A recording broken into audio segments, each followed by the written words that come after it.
We can see the Astrodome Stadium in the background. The Astrodome became home of the University of Houston's football team in 1965.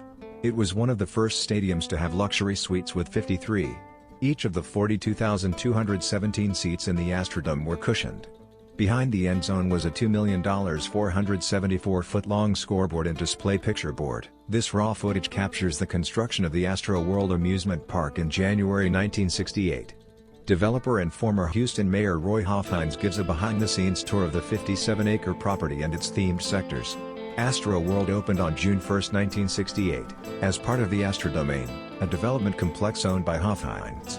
Six Flags bought the park in 1975, operating it until its closure in 2005. Politician and developer Roy Hofheinz was born in Beaumont on April 10, 1912. He served in the Texas House of Representatives from 1934 to 1936 and as a Harris County judge from 1936 to 1944. After a brief stint in private law and business, Hofheinz returned to public life in 1952 to run for mayor of Houston. Winning the election, he ultimately served 2 terms from 1953 to 1955. One of the things that will make this particularly attractive is that even the ice cream that's served here, you'll be able to eat it under air-conditioned umbrellas. The first in the history of the world, and incidentally, Hofheinz was very unpopular with the Houston City Council. In 1954, he had 4 councilmen arrested for boycotting a special meeting he had called. The following year, the council voted to impeach Hofheinz, but the mayor refused to acknowledge the impeachment and was eventually voted out of office. Returning to law and business, Hofheinz and his partner, Robert Everett Smith, created the Houston Sports Association. On the promise of building a new stadium, the organization soon received a major league franchise. Completed in 1965, the Houston Astrodome became the home of the Houston Colt .45s, now the Astros, and the Houston Oilers. To expand his empire, Hofheinz developed the AstroWorld theme park and 4 Astrodomain hotels. He also purchased Ringling Brothers and Barnum and Bailey Circus. Hofheinz's business ventures began to decline in the 1970s, with the Astrodomain accumulating $38 million in debt. He died of a heart attack at his Houston home on November 22, 1982. The name of AstroWorld was a nod to the Johnson Space Center and Houston's growing role in the aeronautics and aerospace industry. The original 1960s landscape of AstroWorld incorporated a unique international theme. Featured rides included Astroway, a skyway ride from Switzerland that produced a bird's-eye view of AstroWorld, the Alpine sleigh ride that took passengers past glaciers and waterfalls, a French taxi that encompassed the Aura of Paris, and a train called 610 Limited which showcased historic 1,870 air cars.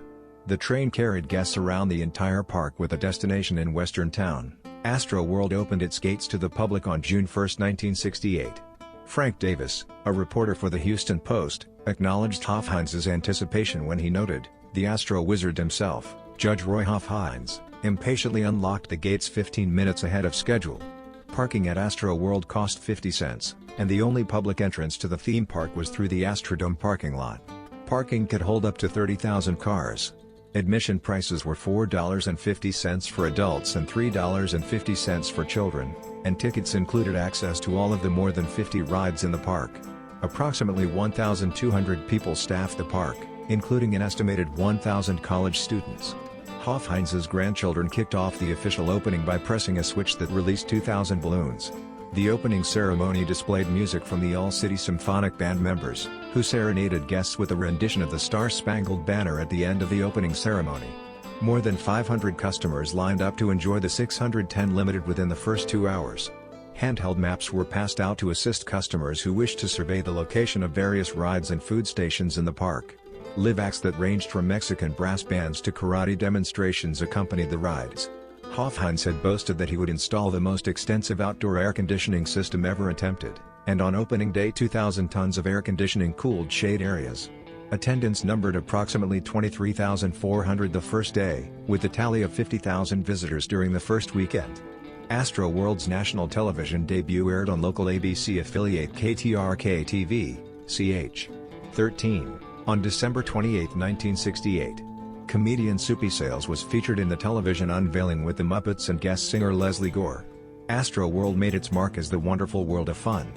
By 1970 the successful theme park had several dynamic rides to add to its repertoire and expanded its profile with the opening of Fun Island.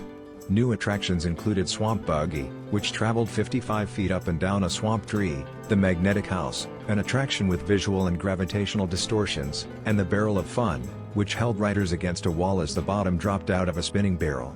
The Hofheinz family initially leased and then sold AstroWorld to Six Flags in 1975. That same year the Texas Cyclone was presented as a $2 million high-speed roller coaster. It opened in 1976. Grease Lightning, a loop coaster, was introduced in 1978 as a ride with an outstanding force that could move from 0 to 60 miles per hour in less than 4 seconds into an 80-foot high loop. The next 2 decades rendered an era of new complex sights. By the early 1980s AstroWorld unveiled Thunder River, a refreshing water ride. The Sky Screamer, a free-fall ride, opened in 1982. Waterworld, a 15-acre water park built on the east side of the property at Kirby and South Loop 610, opened in 1983. That same year Bally Manufacturing Corporation purchased Six Flags. The dimensions of AstroWorld were expanded in 1985 with the inclusion of a new outdoor stage facility called Southern Star Amphitheater. The amphitheater showcased various types of music that ranged from jazz to country concerts. Westray Capital Corporation purchased Six Flags from Bally in 1987. In 1991 Time Warner became part owner of the Six Flags Parks and eventually purchased full ownership in 1993. AstroWorld was advertised as Six Flags AstroWorld during the 1990s. Roy Hofheinz's creation made for fun-filled memories for many Houstonians and tourists, and AstroWorld continued to entertain numerous generations of satisfied customers until the theme park closed in 2005. Six Flags sought to reduce its corporate debt and cited declining attendance and rising property values as reasons for closing. With the opening of the new Reliant Stadium for the Houston Texans football team, parking issues were also cited. AstroWorld closed on October 30, 2005, the end of its 37th season.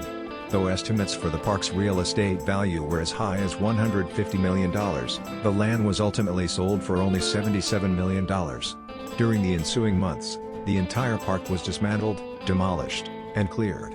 Only a few coasters were reassembled and put in operation in other parks.